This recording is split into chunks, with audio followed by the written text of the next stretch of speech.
So when people behave this way, when they think normatively about you or about organizational behavior, about anything, they're thinking about what organizations should do. And this is a really great signal. It's your shortcut into the world of nonprofit management, because every time you ever say the word should, somebody's behaving normatively. They're imposing expectations on the nonprofit sector one kind or another. And sometimes these get pretty prescriptive, right? So did you see some examples of kind of prescriptive expectations in the nonprofit sector in that words chapter? There's definitely some real heavy prescription going on in that chapter. Where did you start to see the word should? Yeah. I remember specifically like this differentiating between different boards. So it's like they should govern this way, they should govern that way, which I thought was interesting. But under the hybrid one, there wasn't as much like direct, I guess, signal. Exactly. And even there are some names that are mentioned in that chapter, because there are a few people who are picked out as examples of governance experts, including somebody named John Carver, who makes a lot of money being a governance expert doing governance consulting. And he's very prescriptive, isn't he? He's got a certain way he thinks boards should be organized, a certain way he thinks they should behave. And this is going to be our major theme today, because what I want to accomplish with this hour discussion that we're going to have is not going to be much lecture, and it'll be really hopefully a discussion. What I really want to accomplish is for you guys to understand the difference between what boards must do and what they should do. Okay. So this is the difference between the normative world and the legal world, really. Legally expected boards. Creating your nonprofit boards in your groups, you want the legal list, right? You want to know what that legal list is. Wouldn't it be also very useful if you knew what the options are, and you had some sense thinking about a new young organization like you're creating, or older, more traditional organizations, or heavily government-influenced organizations like Teach for America? Wouldn't it be nice if you had a sense of the choices those organizations have to make, but the choices that are really options for them in terms of how they organize their boards? Okay, so that's our goal for today. So to get started, let's do a little thing, pair share.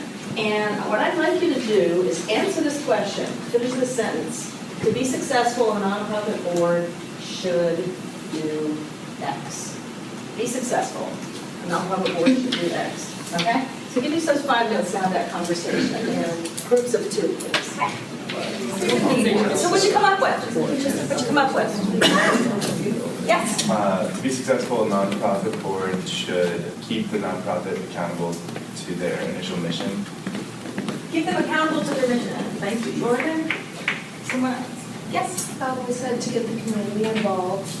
Get the community involved. Maddie? Oh yeah, maintain transparency. Maintain transparency. All right. What else? Yeah. Be on one accord. Be in one accord. Okay. So the way we describe it in the boardroom is speak with one voice. That's actually a really important principle. The board can disagree in the room. I've been involved in disagreements on board. But when a vote is taken and a decision is made, it has to reflect the organization as a whole. You're supposed to, if you were in a minority group and you lost the decision, you still have to speak on behalf of the whole board. Other thoughts? To be successful, a nonprofit board has to, yeah? Definitely bring the organization up to see the bigger picture, because you get very focused on the day-to-day tasks. So Okay. being able to see that big picture throughout the working day-to-day. See the big picture. And another way we think about that is the board has to have a strategic focus, right? So they can't be involved in all the operational micro details. They have to be able to step back, see the big picture, the long view, whatever metaphor you want. How fun. What did you guys come up with? You did some research on nonprofits this week. We said we should keep separate from the board and the CEO. Keep separate from... Board and the CEO. Okay. So maintain a separate role. Why? Why is that important? Like noticing each other's job, guys. So they have distinct roles, don't they? If you think of it from an organizational chart point of view, here's we'll call him the CEO, you call him the executive director, but they're the chief staff person of this organization, right? The ED. Where's the board? Where's the staff? Usually they report to the CEO, right? Anybody here in arts organizations, interested in arts organizations, right? So that's typical hierarchy there, right? Pretty basic hierarchy. What happens in arts organizations sometimes? You might have an organization with two brains, the creative brain and the operational managerial brain. Yeah, and that actually creates some problems. Very often, these organizations really only succeed. Let's not talk about the failures. They succeed when they work out really clear divisions of responsibility and really clear reporting lines, and they have a really clear mission that everybody knows how to adhere to, so they don't end up with competing visions and competing missions on how that organization should behave. Those are hard organizations to manage, okay? So the board's in a supervisory role, and the board is also, as you guys know from your chapter, the board is the legal authority for the organization. There's only one group of people who have the legal authority for that organization. Anybody remember the term that's used in work for that responsibility? Hint, 3 sets of duties. It's that term fiduciary. So to be successful, boards also have to be fiduciaries. And again, you see another Latin root there, and these are the people who are entrusted with the financial and then legal responsibility for this organization. There's only one group of people who are. And that's another reason why Hofan's absolutely right, and the board and CEO really do have to have distinct roles. Hannah, what'd you guys come up with? We talked about how, it kind of falls under transparency, they should kind of know what's going on, but then at the same time back off, so kind of is what everyone else said. Okay, so they have to beware of what? So know what's going on, beware of Day-to-day operations. yeah. They've got to have some level of knowledge here, right? We'll just call it organizational performance. Okay, well, you're going to know if this list is complete right now if I ask you this question. Is this everything that it takes to make an organization successful? Is it all here? No. What's missing still? Yeah. Money, right? Okay, so they also have to ensure the financial health of the organization. Very good.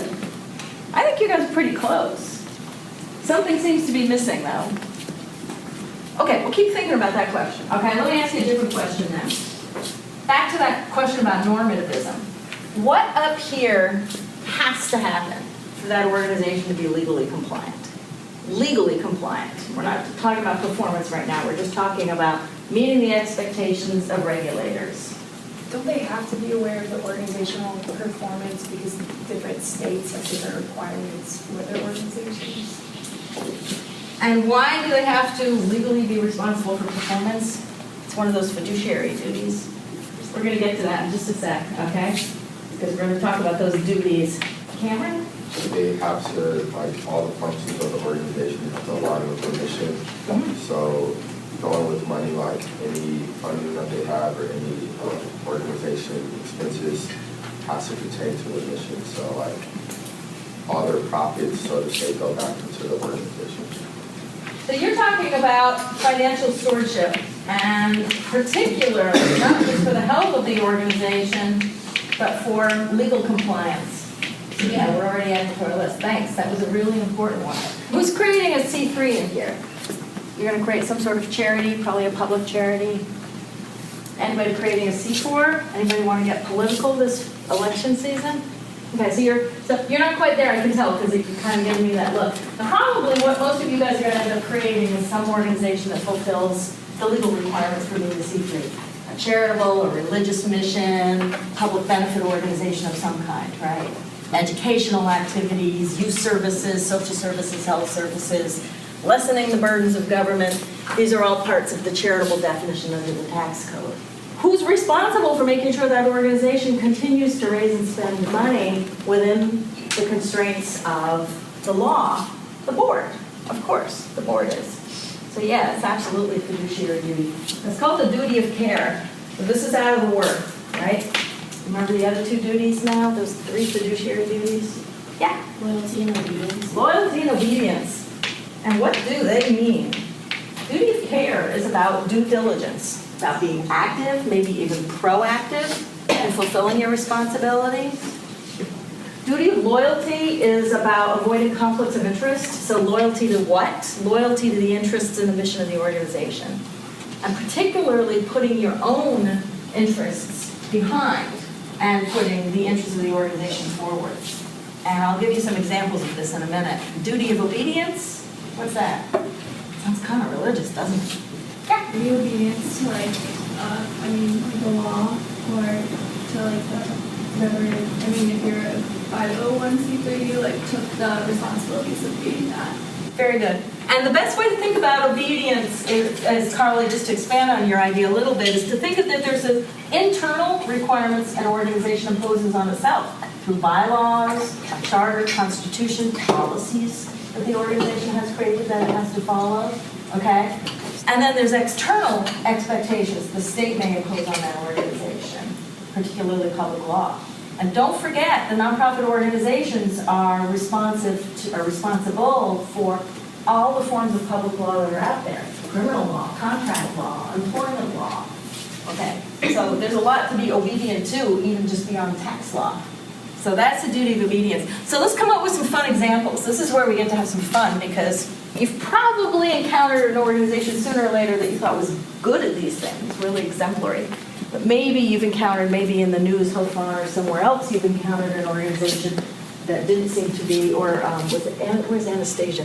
The Teach for America, the Better Business Bureau Wise Giving Alliance example of Teach for America, where they're saying something seems to be wrong with this organization. So give yourselves a couple of minutes and come up with an example, just one of these. You don't have to come up with all three, but just one of these categories. Could be hypothetical, of a board that is fulfilling that fiduciary duty, and an example of a board that isn't. Okay? So let me give you a couple minutes. You can do that in Teams again if you like.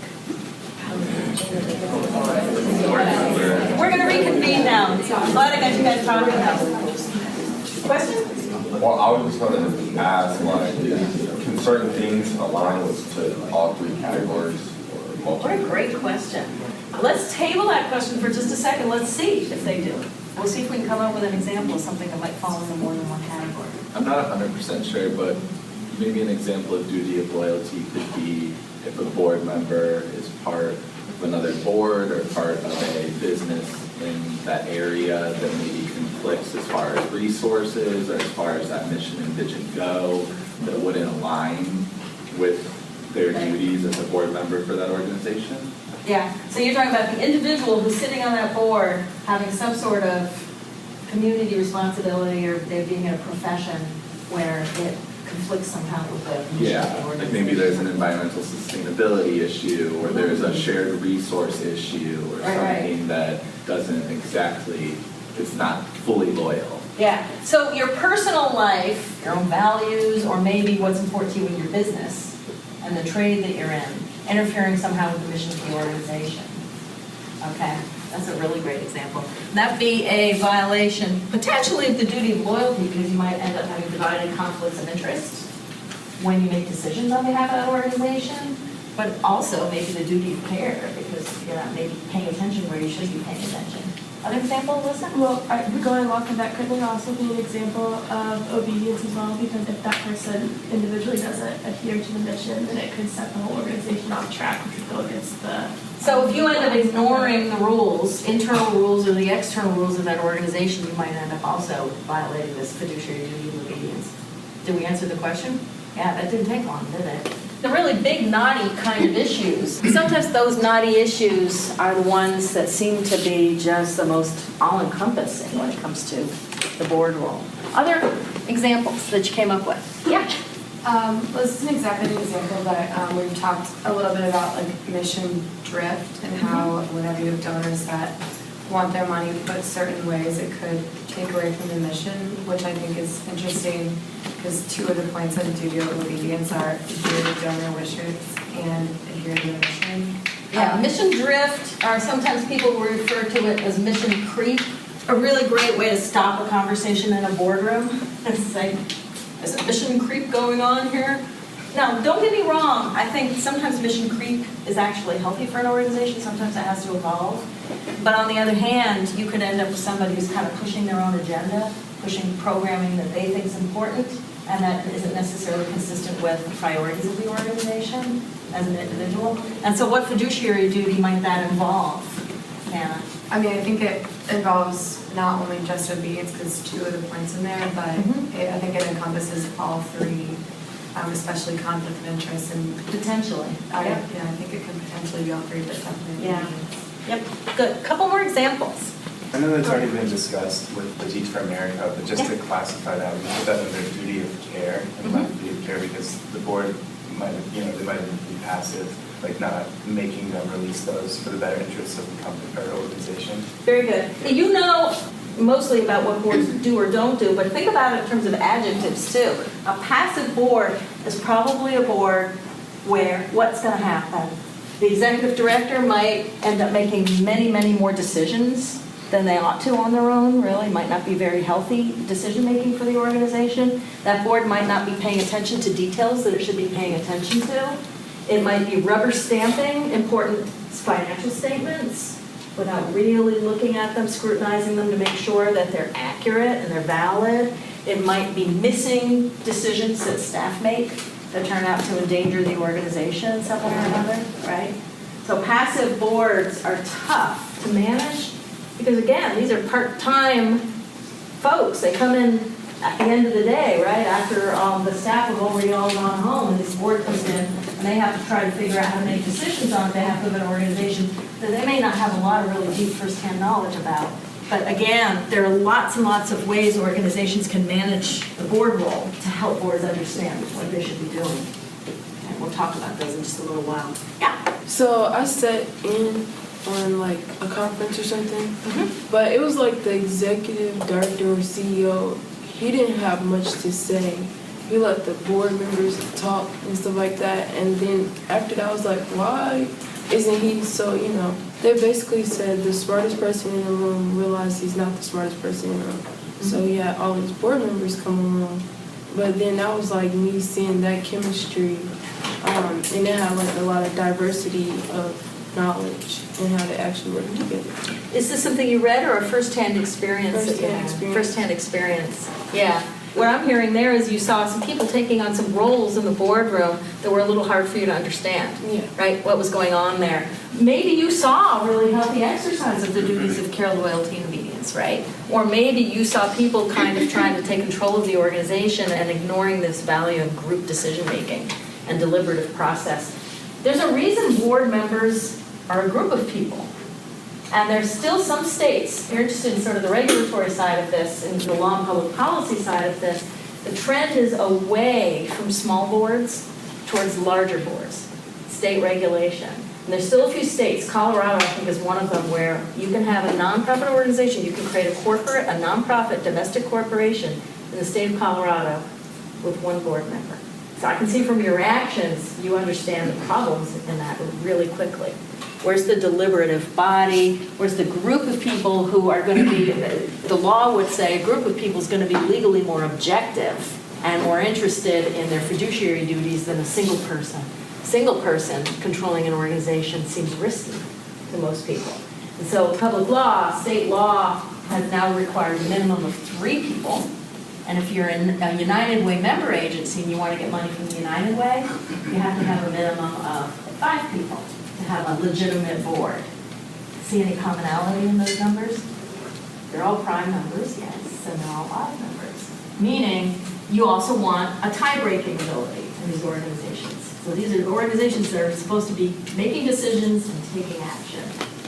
So that's a form of fiduciary duty, isn't it?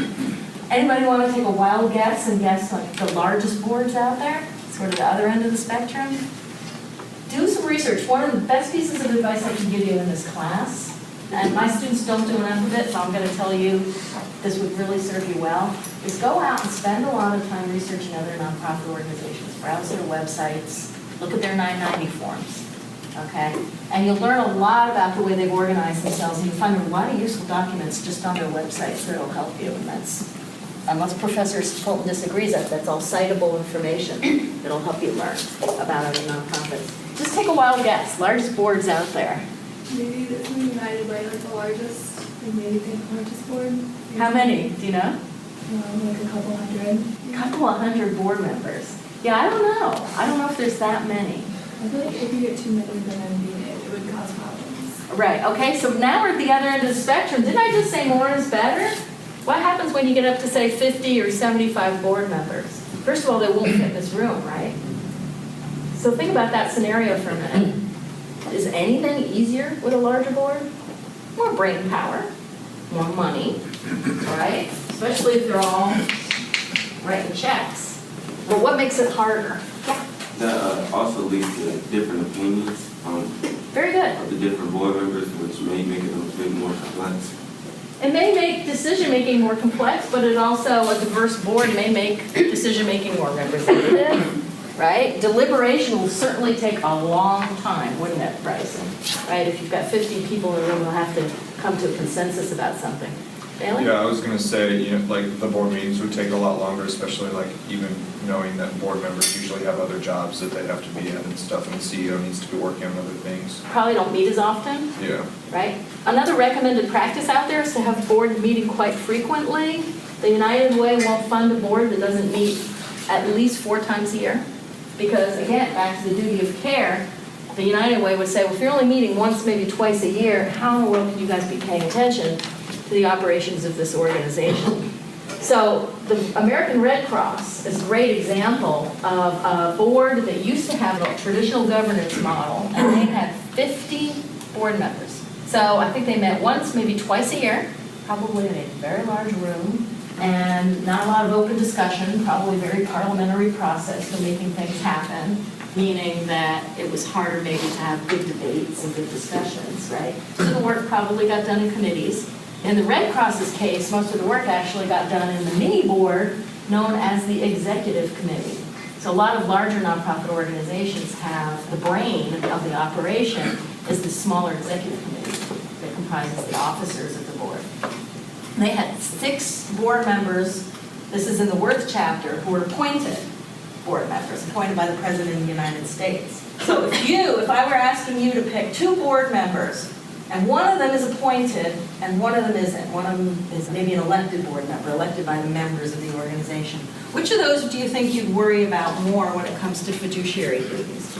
Somebody stands for election, this is not a hard question here. Somebody stands for election, really wants to represent the organization, runs a competitive election to serve on the board, and somebody where the president comes up and says, all right, Allison, it's your turn. And Allison's saying, I already work a 12-hour workday, now I have to go sit on a board too. You can see why the research I've done suggests that appointed board members really are weaker board members, and they create weaker boards.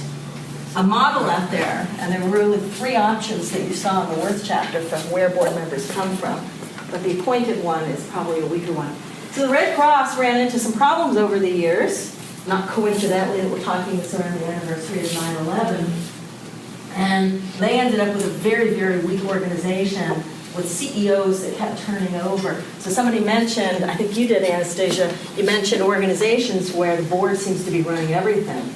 And that's what was happening in the Red Cross. They had CEOs who just constant turnover. And the organization was very weak, it was losing the public trust. And the board remodeled itself and went from 50 down to about 15.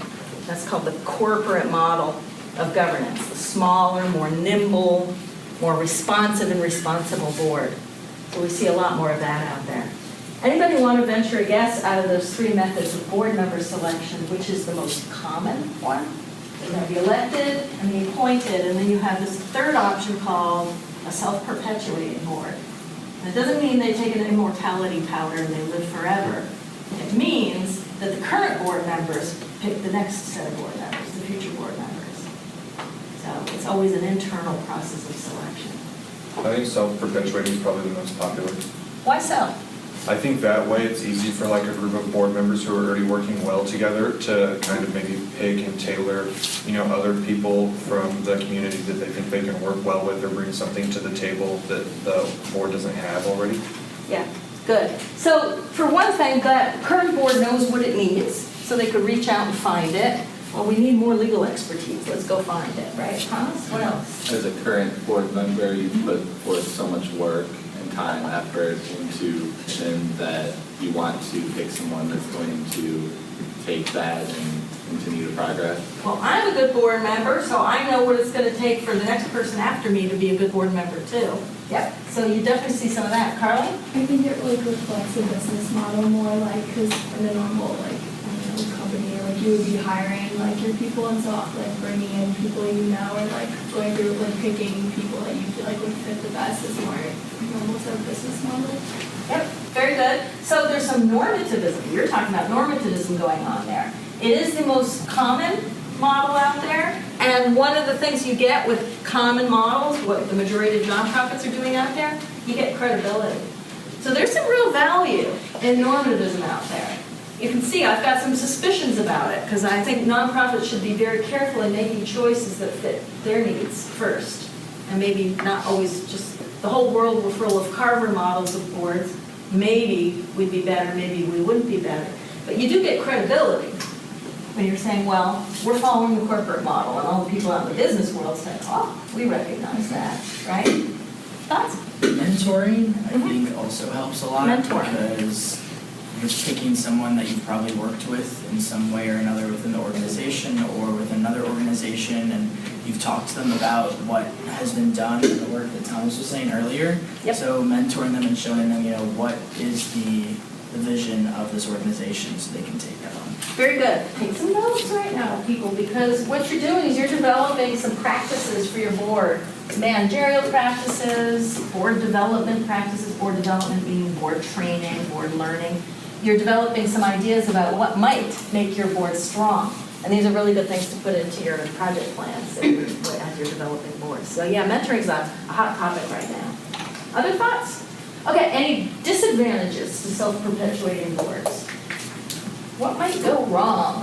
Carly? I think just like we were saying earlier with appointed positions, like sometimes people might not have the best intentions. They might, hire like, for example, I know Roche had an issue with they were giving all their aid to like their kids and not like allowing other people. So now maybe they do like some other kind of way for internships, but like only like allowing people you know or not letting new opinions. Yeah, so being resistant to new ideas, being resistant to disputes, being resistant to people who don't kind of fit your model of what a board member should look like. Cameron? Yeah, I was just gonna say like open opportunities for the board to become like really conservative and not really expand. And not willing to change. Yeah. Absolutely. Yeah. Tom? Yeah, you want a great representation of different types of people, and so Right. a board member might be more likely to pick someone that's similar minded or that would govern on that board in a similar way, so it wouldn't be very diverse. So boards have to, separately from their mode of selecting board members, another really key thing, I don't see it over here, but somewhere in here, it would have been great if somebody had mentioned representing the stakeholders of this organization, right? Boards have to represent the stakeholders. Because otherwise, how can they grow? How can they evolve? And remember those really excellent first couple of chapters and where Worth is really laying out what a changing landscape there is out there for nonprofits, right? Technology's changing, the demographics in this country are changing, politics are changing, all sorts of things are changing all the time. If the board's not going to change with the people it represents, that's going to be a real problem. And so you can see the healthy side, the board kind of provides some breaks on crazy ideas, right? On the other hand, you do want a board that's willing to change, and that often requires diversification. So healthy boards and good boards have a plan of action for ensuring that they continue to be representative of their constituencies. My research suggests that boards are not very good at this, that they'll pay lip service to diversification, they don't necessarily always succeed. It is a problem out there. You're definitely going to find that boards tend to look actually a little more male than female. The nonprofit sector is about 2/3 female employees. Boards are more male though, and definitely more white. So majority groups represented in this country. And so that's a real problem, and it's something that organizations, when they work on actively, they can succeed at it, but it takes some pretty strenuous effort for organizations to create a more diverse board. And they have to be ready for it too, because remember, homogeneous boards are boards, that get along, everybody kind of understands the same language. Imagine, here's a great example, I do some research with associations. Imagine the board for periodontal pediatric nursing. Really narrow little niche of a medical profession. They probably all speak the same language. They probably all know one another. That's an organization that probably can afford to be a little less representative, maybe not. But on the other hand, imagine a very broad-based board with broad-based missions. A nonprofit has a very broad-based mission that's got to serve a much broader swath of society. They have a much stronger imperative to diversify and to create a diversification plan. Yeah, Do you feel like the discrimination for boards is like similar with age too? Because I've been mentored that experience that like she age. Yeah. That's a tough one. Boards are older, very often older than the people they serve. Yeah, anybody serve on a youth development board? You kind of wonder, who are these people? Were they ever young, right? Yeah, this is always going to be a balancing act for boards because boards have to, for instance, still fulfill their fiduciary duties. And hope I'm not stepping on anybody's toes here, but explaining fiduciary duties to a 16-year-old is probably a different proposition than a 30-year-old. But boards can do this, and there are all sorts of creative ways that boards can do this if they're willing to do it. They can have youth representatives on a committee. They can have other ways of making sure that people are represented. Other thoughts before I move on? Questions? Go ahead. I heard you keep saying youth development. That's what I'm doing right now. They are mentoring me to actually be able to step up and show off this internship that they provided for me, which is marketing and public relations. And I go take that to like the different schools and tell them that they have those opportunities. That's great, yeah. So you've got somebody who's willing to mentor you. It's definitely a popular model out there right now. So here are a few more examples of where you see these fiduciary duties in play. And you see examples too, the two case studies, the American University case study and the Hershey case study at the end of your chapter. Those are all about fiduciary duties. There's a lot going on in those two stories. So a donor endows a new building, the board votes to place the gift in a restricted fund to ensure its use for the agreed on purposes. The duty of, they might have policies that require them to do it, so duty of obedience, duty of care, certainly, right? Being a careful steward of the funding. A board adopts a conflict of interest policy which requires trustees to abstain, that means not vote on matters in which they might have a business interest. Yeah, very much loyalty. I've got a great story about this one. I do a lot of board coaching and board development work, and people don't want to talk about conflicts of interest. They really think it's a bad word, right, to have a conflict of interest. Have you ever gotten through a day in your life where you didn't have a conflict of interest about something, right? You guys are all here, almost all of you were here at 8 a.m., right?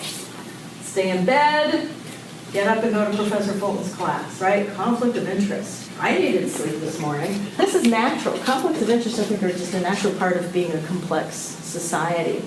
My advice always to boards, and to you guys as well, is just take them on and discuss them and figure out first of all, what's the conflict of interest here? What's in the best interest of the organization? How do we avoid this situation? So a lot of what I encourage boards to do is just be open to a healthy conversation about where those conflicts of interest happen. So here's my example. Some of you guys are arts management students, right? So you're going to like this one. This is a community theater in Dahlonega, Georgia, where I used to live, the Holly Theater. And we were famous for putting on the traditional fall play, and I'm not making this up, There's Gold in Them Thar Hills. I'm not making this up. I acted in that play. Okay, and I was on the board of this theater. Small town, 5,000 people in this town. Conflicts of interest? Sure, yeah. 2 banks. One of them's, one of those big franchises, BB&T, and one the local bank, the Duncan County Bank. So the bankers, the president of the bank sat on our board, and our accounts were with this bank. We only had 2 choices. And sooner or later, we're going to put new chairs in the theater, and we needed an equity line of credit. We needed a loan.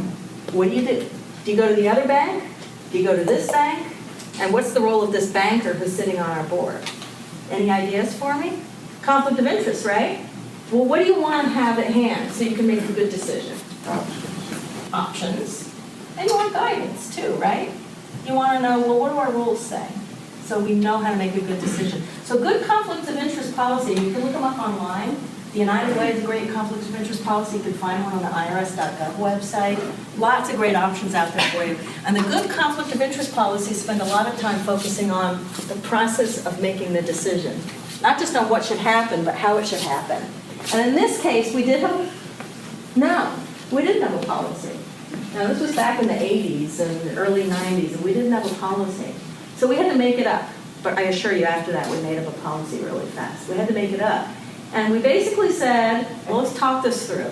We decided we wanted the banker's involvement because he had information for us. And he could help us kind of think through the options. But we didn't want him involved in the decision because that would have been a clear conflict of interest. We formed a special committee. We invited him to sit on the committee, as an advisor, give us some advice. We kicked him out of the room and we made a decision without him. But we had to be able to turn around and say to the community the next day, this is the decision we made, and that's kind of the way we made the decision. And then it happened again, a few years later. Seats in the theater were a success. People came and bought a lot of tickets, and we finally had enough money so that we were going to hire our first paid staff person. Okay, so this one I'm not going to solve for you guys. You guys got to solve this one for me. And we sent out an ad, first executive director of the Holly Theater, and the president of the board and the vice president of the board are married to one another. And guess who applies? Their daughter. I didn't sit on the search committee, but when they reported back, they said she is by far the most qualified person here. There isn't anybody who even comes in second. She's the most qualified person. What do you do? So let me turn this one to you guys, okay? Give yourselves a quick, just 60 seconds. What would you do first? What would you do second? We did have a conflict of interest policy by this point in time. Okay, so go to it. What would you do?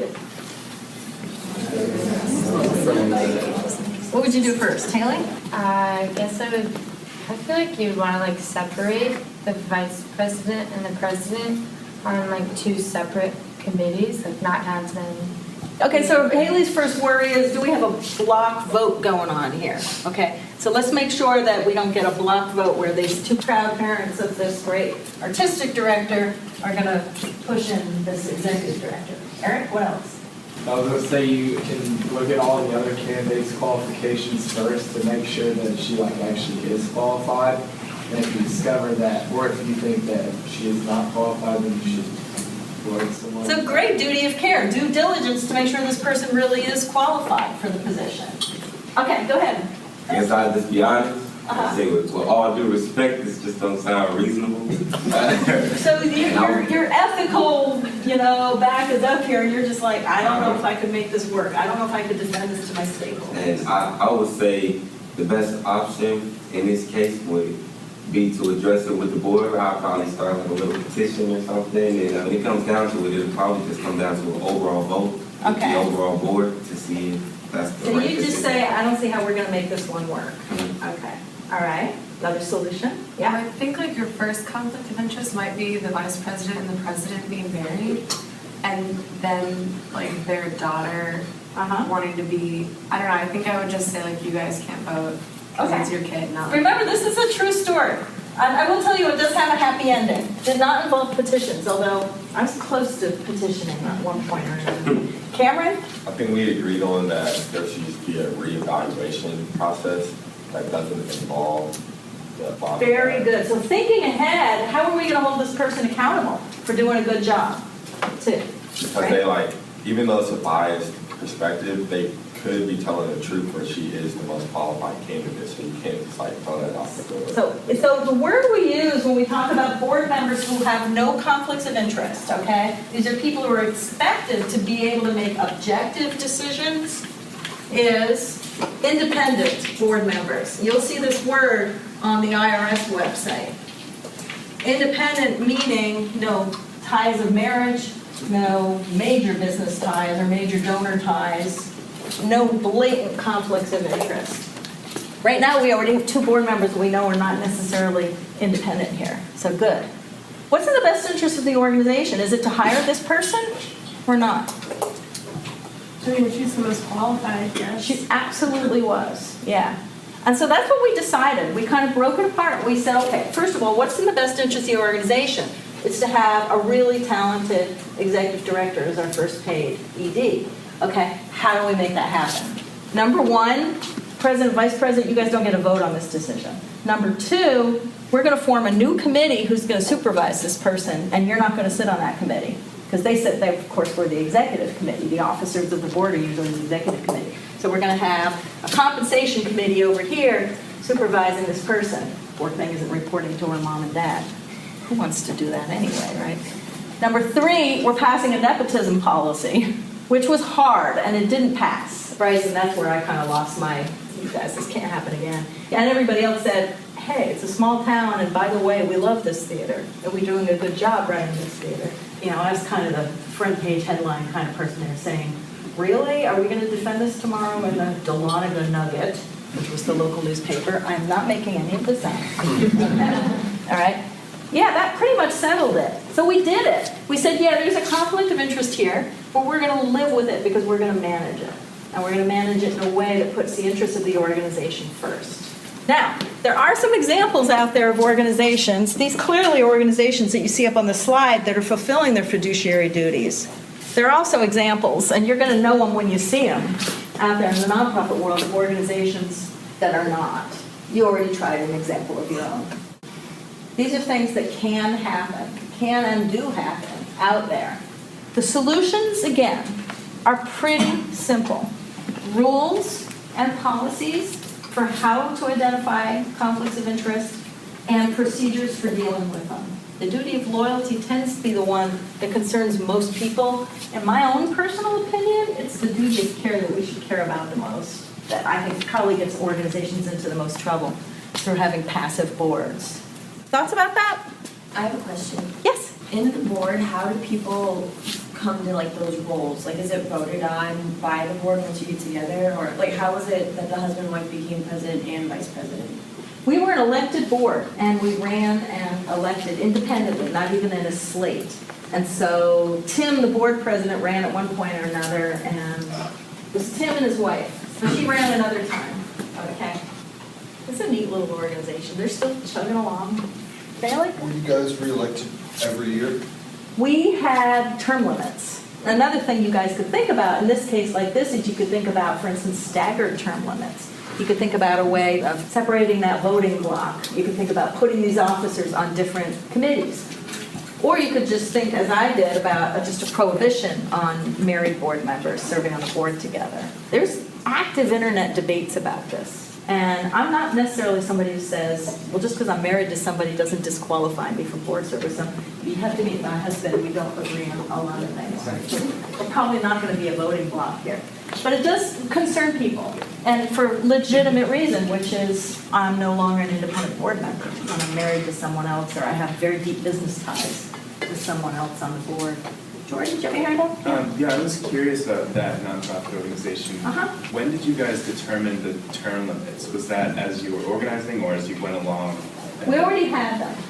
We already had term limits. Although good organizations here, let's put another one up here, Solutions, regular review of policies because life changes, right? And circumstances change.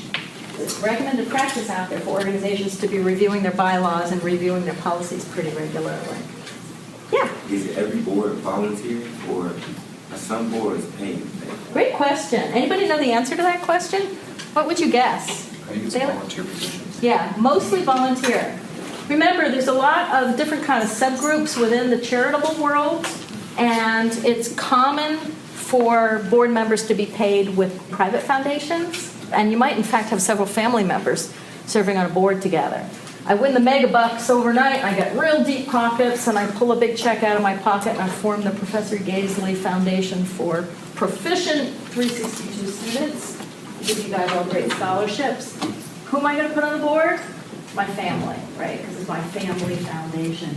And I may pay them, but fewer, I think we're down to about 1% of all nonprofits out there now have paid board members. Even in just my career, 15 years or so, I've seen some organizations, 15 years ago, they were paying their board members, and you look at their 990s today, and they're not anymore. So you can definitely see the normativism going on there and moving away from that as a practice that they think might create some conflicts of interest for board members. That's what you were thinking of, right?